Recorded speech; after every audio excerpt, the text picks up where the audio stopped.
Assalamualaikum warahmatullahi wabarakatuh.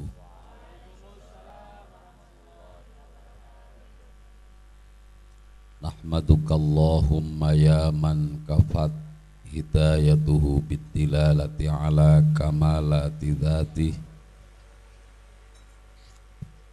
wa wafat inayatuhu lil irsyadi ila athari sifatih wa nusalli wa nusallimu ala habibina wa syafi'ina wa qurrati ayunina Sayyidina wa maulana Muhammadin sallallahu alaihi wasallam wa ala alihi wa ashabihi kamala nihayata li kamalika wa adada kamalih. Rabbi shrah li sadri wa yassir li amri wahlul 'uqdatam min lisani yafqahu qawli. Subhanaka la ilma lana illa ma 'allamtana innaka antal alimul hakim. Amma ba'd. Wonten ngarsanipun segunging para alim, para kiai ingkang kawula mulyakaken, wabil akhos wonten ngarsanipun pengasuh Pondok Pesantren Al Ma'rufiyah inggih Al Mukarrom Bapak Kiai Haji Abbas Masruhin, dalah sedaya keluarga besar pengasuh Pondok Pesantren ingkang kawula mulyakaken, Bapak Kiai Isom Jailani, sedaya kiai ingkang rawuh, inggih para ibu nyai ingkang kawula hormati, para pengurus pondok pesantren, lurahipun, ibu lurah ingkang kawula tresnani, para santri putra miwah putri ingkang kawula mulyakaken. Mong niki kedah basa Jawi napa bahasa Inggris. Para hadirin semua yang saya hormati, tadi sudah dijelaskan oleh ketua panitia apa itu santri, mengapa ada hari santri, dan seterusnya. Sudah dijelaskan juga oleh Bapak Kiai pengasuh, kita harus apa, sudah semua. Lah saya malah sekarang bertanya, saya ini harus ngapa, ini saya yang belum ketemu jawabannya. Para rawuh, jadi begini, ya saya hanya ingin mengajak kepada para santri,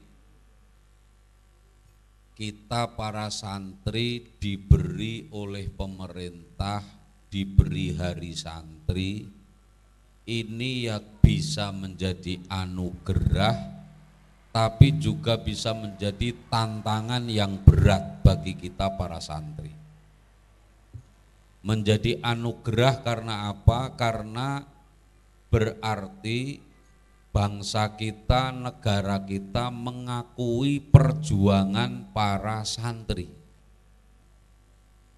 Perjuangan para santri mulai masa sebelum kemerdekaan, masa setelah merdeka, masa PKI, masa Orde Baru, masa reformasi, berarti semuanya itu mereka sudah mengakui apa yang dilakukan oleh para santri ini sungguh sangat bermanfaat bagi kebesaran bangsa dan negara Republik Indonesia. Tapi Anda tidak boleh terlalu bangga, karena sebenarnya yang diakui oleh pemerintah itu adalah jasanya santri yang dulu. Kita yang santri-santri hari ini kan belum ngapa-ngapain ini. Itulah makanya saya katakan hari santri itu anugerah, tapi juga tantangan bagi kita para santri. Jadi kalau kita posisinya hanya bangga, wah kita sudah punya hari santri, ulama-ulama diakui, itu kan sama dengan ungkapan bahwa kita itu hanya bisa mengatakan siapa kita atau siapa santri itu adalah kita hanya bisa mengatakan kana abi, kana jadi, dulu kakek saya, dulu bapak saya begini, begini, begini. Itu tidak ada artinya bagi Anda semuanya. Punya kakek, punya bapak, ngalim, pinter, pejuang, tapi kita sendiri ngaji saja ngantuk. Halo? Ini sampean diam ini ngantuk apa mendengarkan ini mbak-mbak ini? Oh mendengarkan, tak pikir ngantuk. Kita ini tidak ada apa-apanya kalau kita hanya mengatakan kita bangga karena hari santri sudah diakui, santri sudah diakui. Itu yang diakui perjuangannya itu adalah santri masa lalu. Nah kalau santri masa lalu itu diakui perjuangannya, maka pertanyaan besarnya adalah sebagai santri hari ini kita harus ngapain, kan begitu. Tetapi untuk kita ini menjawab kita itu harus ngapain, kita harus tahu sejarah para santri zaman dulu.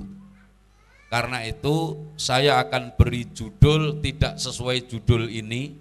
Pidato saya akan saya beri judul Santri Zaman Dulu, Kini, dan yang akan datang.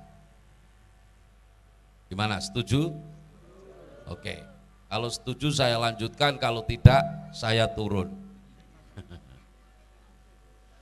Nah, apa yang kita bisa pelajari dari santri zaman dulu? Kalau saya menyebut kata santri, itu berarti ya para kiai, ya para muridnya kiai itu santri semuanya. Santri-santri zaman dulu, dari mana zaman dulu itu? Zaman dulu kita ndak usah jauh-jauh, kita langsung ambil santri zaman Nabi Muhammad Sallallahu Alaihi Wasallam. Santri zaman Kanjeng Nabi itu disebut apa? Santrinya Nabi itu apa mbak? Disebut tidak omong malah ndelokno sing takon. Disebut apa? Santrinya Nabi disebut sahabat. Kenapa santrinya Nabi disebut sahabat?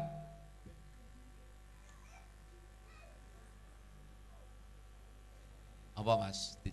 Kenapa?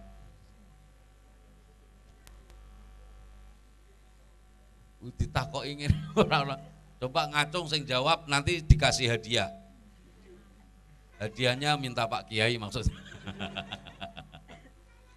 Kenapa disebut sahabat? Karena dulu santrinya Kanjeng Nabi itu selalu musahabah ma'an Nabi Sallallahu Alaihi Wasallam. Itulah makanya dalam Al-Quran itu disebut Muhammadur Rasulullah.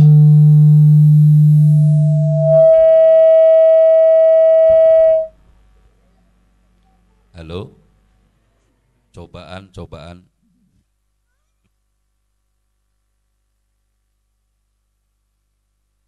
Karena kenapa sahabat Nabi disebut sahabat? Karena mereka selalu musahabah bersama Rasulullah.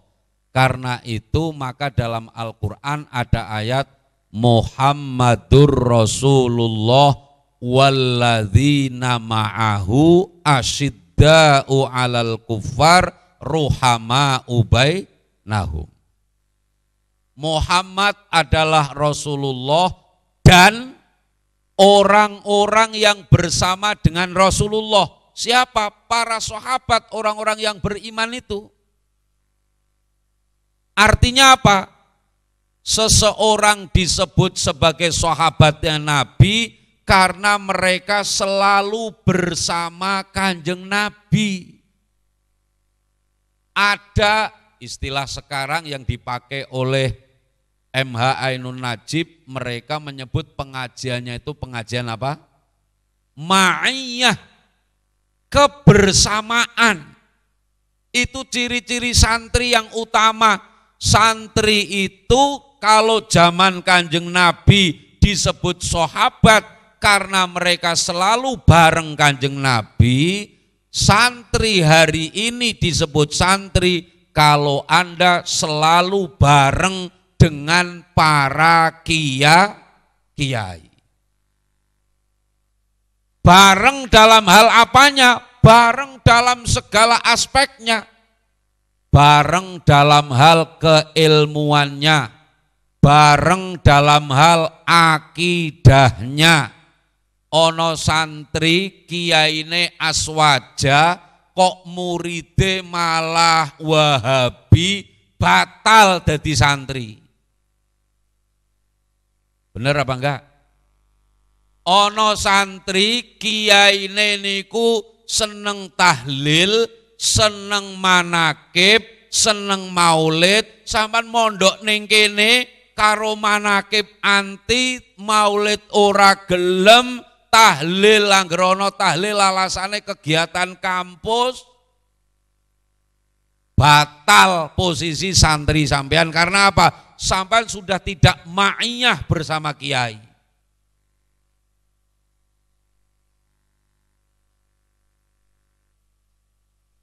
Kok terus meneng kabeh niki ketoke. Ma'iyah dalam amaliyah juga begitu. Kiainya kalau subuh berjamaah, lah kok santrinya subuh digugah ora tangi. Angger digugah malah nyeneni sing gugah. Ada ndak santri sini yang begitu? Hah? Sapa? Piul. Piul iku sapa? Endi? Bocahe teko.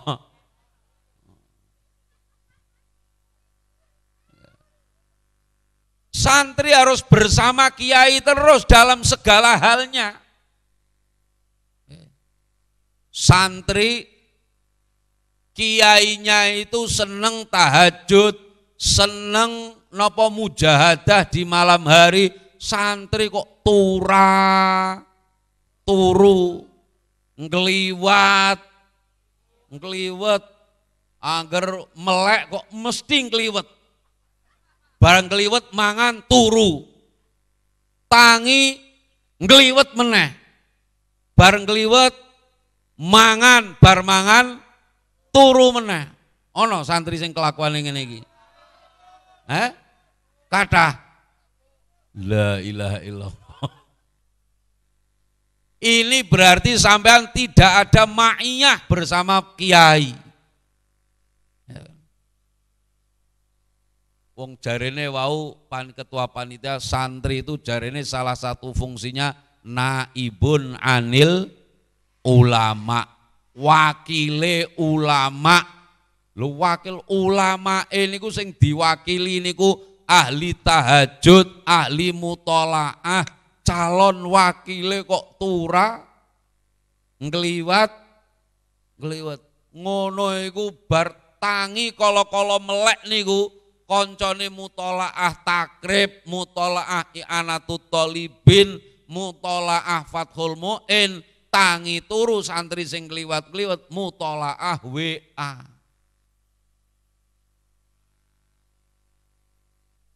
Mriki santri angsal beto HP kiai nggih. Masya Allah enake cah. Mahasiswa. Yo mahasiswa tapi nek pondok tetep dadi santri. Niku sing penting. Dimanapun apa Anda mau mahasiswa bahkan mau jadi dosen sekalipun tetap harus memegangi posisi kita sebagai apa? Santri. Pertama itu ma'iyah, selalu terus-menerus bersama kiai dalam segala halnya. Karena itu dulu sahabat-sahabat Nabi jadi orang-orang hebat karena apa? Karena selalu mengikuti terus-menerus kepada Rasulullah Sallallahu Alaihi tindak tanduknya Kanjeng Nabi tahajud, sahabat nderek tahajud, Kanjeng Nabi poso melu poso, Kanjeng Nabi menyampaikan Al-Quran, niku sahabat-sahabat serius menghafalkan Al-Qurannya, Kanjeng Nabi menyampaikan sabda-sabdanya, itu para sahabat menulis apa yang dikatakan disabdakan oleh Rasulullah. Santri sekarang kadang-kadang wau diaturake kali Pak Kiai, santri niku mestine nek ngaji niku catetane ana, pulpene lengkap, niku santri zaman biyen catetane niku lengkap. Saiki santri zaman saiki Masya Allah. Krombuh apa krana mahasiswa niku ya. Mahasiswa niku krana saking cerdas-cerdase iku nek diwulang gurune niku Pak ora ana sing nyatet. Dadi ngrungokno ngene. Bar ditakoni, ada yang tanya? Tingkluk kabeh. Niku mahasiswa zaman saiki. Top. Saking tawadhuke. Mbok tawadhu apa goblok ngono napa niku bedane sithik tok niku. Para rawuh, para santri yang saya hormati, nah sahabat dulu bisa sukses menjadi orang hebat karena apa? Karena ma'iyah, walladzina ma'ahu itu, ma'iyah itu menjadi penting. Loh, saya tanya kepada adik-adik santri, dulu sahabat tuh belajar dengan Nabi belajar apa? Entah kok ngene ora jawab. Halo? Aku iki kudu ngadeg iki. Dulu Kanjeng Nabi, para sahabat belajar kepada Kanjeng Nabi itu belajar apa?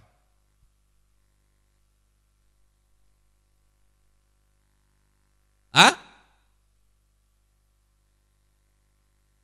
Bahasa Inggris? Ora. Belajar ekonomi? Tidak. Belajar Quran.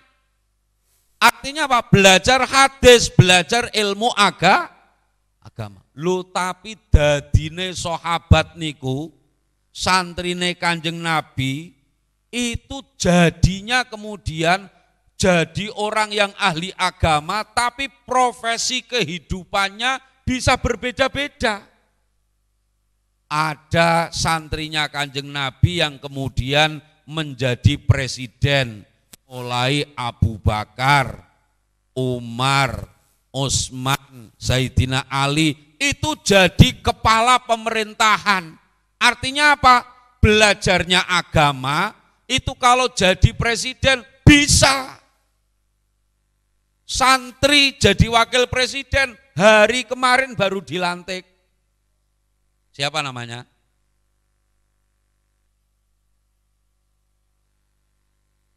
Kiai Haji Ma'ruf. Wah, itu santri tulen, Rois Suriah PBNU, bisa jadi wakil presiden. Itu padahal santri zaman dulu. Apalagi santri Al-Ma'rufiyah yang tadi disampaikan Pak Kiai, bisa serba bisa. Bisa WA-an, bisa Facebookan, bisa enggak? Bisa pacaran. Hah? Enggak ya, jangan pacaran. Rugi sampean macare kok sing koyo ngene-ngene iki ya.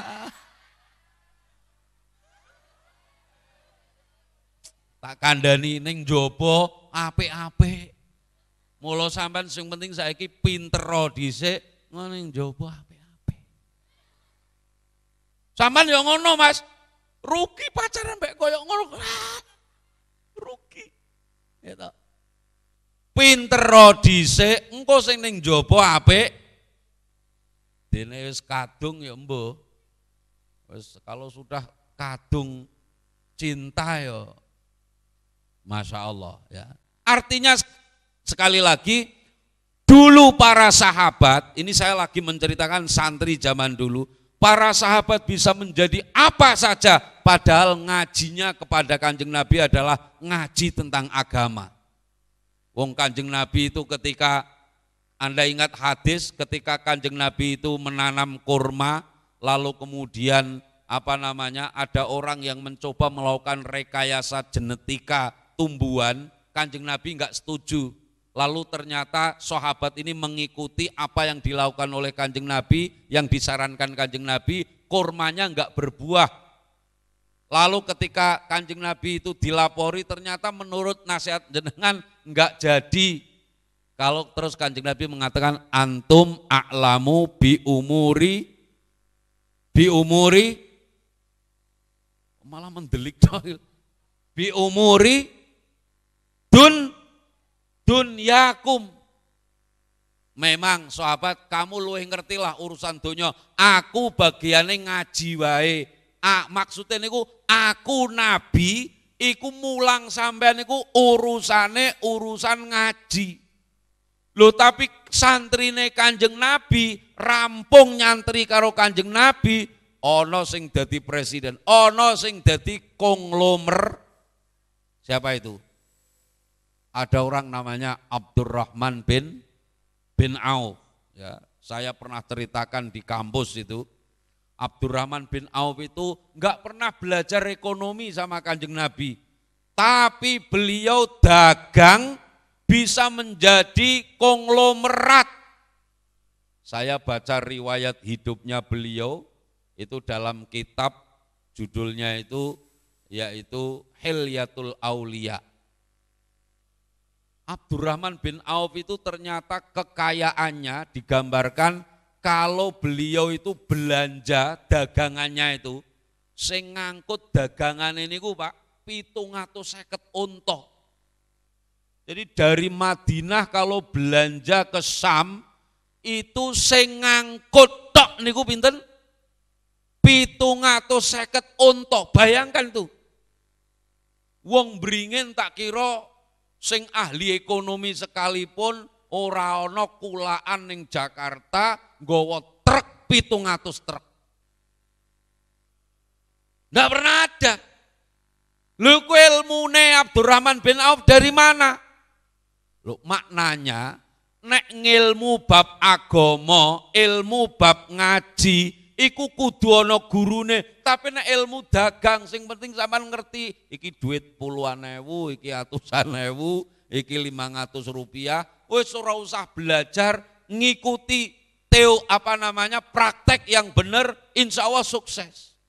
Maknanya menjadi santri tidak usah khawatir. Suatu saat kalau memang Anda bakat menjadi konglomerat alumni Al-Ma'rufiyah, insya Allah salah satu, salah dua, atau salah tiga ada yang akan menjadi konglomerat. Allahumma kita kok dongakno dadi konglomerat domoh ya. Allahumma, paling tidak kalau tidak jadi konglomerat, jadi istrinya konglomerat. Waduh, matre kabeh tibae. Ternyata didongakno jadi istrinya konglomerat, amin kabeh. Berarti dadi bojone ngene iki moh. Bojone ngene-ngene iki moh. Shallu ala Muhammad. Shallu ala Muhammad. Bayangkan 700 ekor unta. Sampai digambarkan di situ ada adik santri, Abdurrahman bin Auf itu kalau belanja, kalau mau datang ke Madinah niku koyo-koyo urek. Urek niku napa nggih? Napa? Goyang, tapi ora goyang itik. Goyang bumi niki seperti urek. Loh, Siti Aisyah niku kan Kanjeng Nabi sampun sedo. Siti Aisyah niku sempat berada di rumah niku, cara saiki omah niku kaya cedak tol ngeten niki anggere ana truk gedhe niku der ngoten. Siti Aisyah nate tangklet kalih sahabat-sahabat lintune, iki ana apa mabalu hadhil Madinah? Madinah kok kaya ngene ureke iki ana apa? Dijawab kalih sahabat lintune, Oh niki rombongane Abdurrahman bin Auf nembe dugi saking Syam nggawa dagangan 750 unta. Itu dipersaksikan oleh para sahabat. Maknanya apa? Santrinya Kanjeng Nabi ada yang jadi konglomerat. Ada yang ahli strategi perang. Siapa itu? Salman Al-Farisi. Ada yang ahli apa lagi? Yang sampean tahu? Halo? Ahli apa lagi? Ada yang konglomerat, presiden. Ada yang memang ahli ilmu. Yaitu sahabat Ali karramallahu wajhah. Yang disebut oleh Rasulullah, ana madinatul ilmi wa aliyun babuha. Itu sing lagune piye Mas? Ana madinatul ilm wa aliyun babuha. Ora ngerti ya? Wah, tiwas arep takon napa niku ngiringi. Itu ora kelase pancen.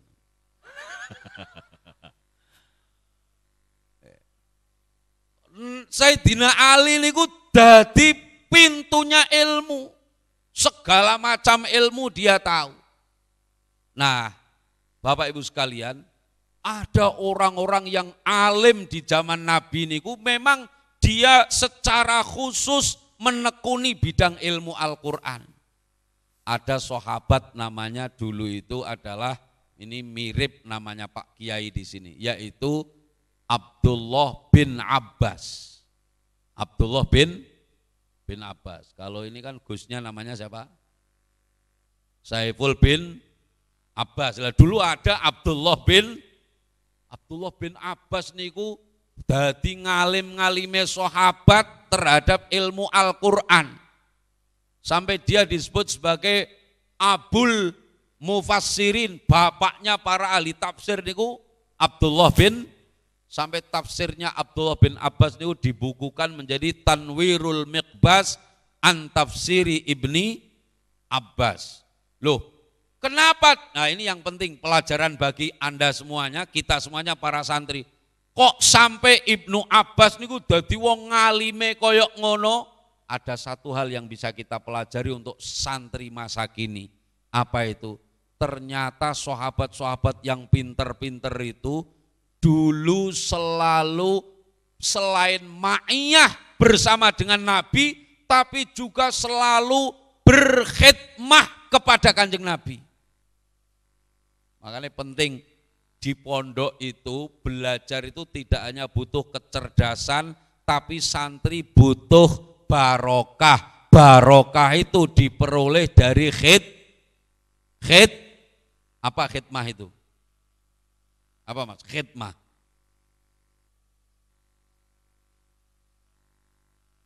Apa Mbak? Khidmah Mbak? Ngacung. Ya? Rabi. Kenapa? Ngabdi. Nggih, khidmah. Napa niku laden cara bahasa Jawa niku. Ngladeni, mengabdi itu penting.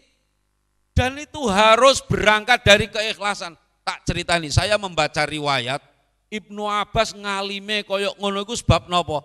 Sebab didongakno karo gurune. Gurune sinten? Kanjeng Nabi. Loh, Ibnu Abbas masih kecil itu, kira-kira umur masih belasan tahun. Khidmahnya beliau itu apa? Suatu saat pernah Kanjeng Nabi bersama Sayyidina Abu Bakar sedang berjalan, lalu kemudian menemui satu kelompok orang, di situ ada Ibnu Abbas yang masih kecil. Nah, Kanjeng Nabi saat itu beliau pamit pergi ke kamar kecil. Kamar kecil itu apa? Ya? Kamar mandi. Kamar mandi disebut kamar kecil kenapa? Karenanya kamarnya kecil. Nah, kamar mandi gede sak kamar tidur itu menjadi kamar luas namanya. Ketika masuk kamar kecil, itu Ibnu Abbas yang masih muda tanggap kepada gurunya itu, tanggap apa itu? Sayyidina Ibnu Abbas niku langsung mengambil ember diisi air, lalu kemudian begitu